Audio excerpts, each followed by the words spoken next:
Dear President Biden, esteemed participants, I speak to you as the President of the Republic of Kosovo, one of the youngest yet most vibrant democracies in the world.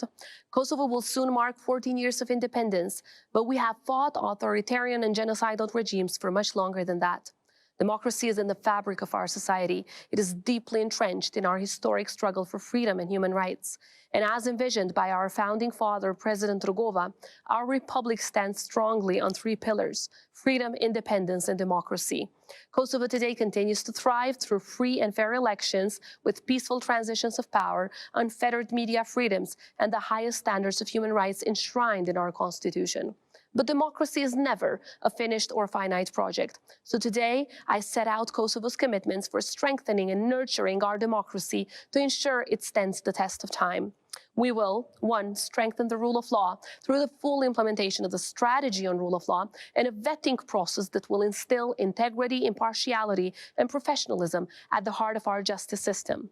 We commit to enacting and implementing advanced legislation to seize illicit wealth, impose a travel ban on foreign individuals involved in serious human rights abuses, clamp down on foreign governments' funding for political parties, and ban public institutions from using untrusted surveillance vendors.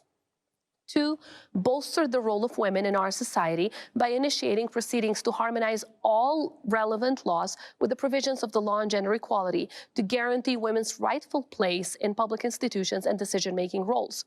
We will also adopt a bold national strategy against gender-based violence to implement the Istanbul Convention, to halt this epidemic through prevention and protection, and increase minimum sentences to reflect the severity of the gender-based crimes. And 3, I will establish a Presidential Council on Democracy and Human Rights that will bring together public institutions and civil society to drive and monitor the implementation of our commitments. This council shows our long-term commitment to improving our democracy. We must not take democracy for granted, and we must relentlessly protect it. Whether a big or a small country, we can all make a difference, especially if we join forces.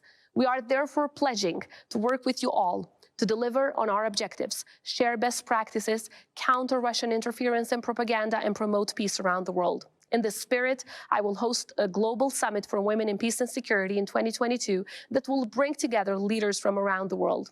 In the struggle between democracy and autocracy, history teaches us that appeasement of autocrats never works.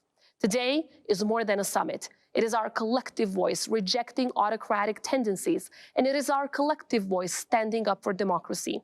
I want to thank President Biden for his leadership in this endeavor. From the most pro-American nation on earth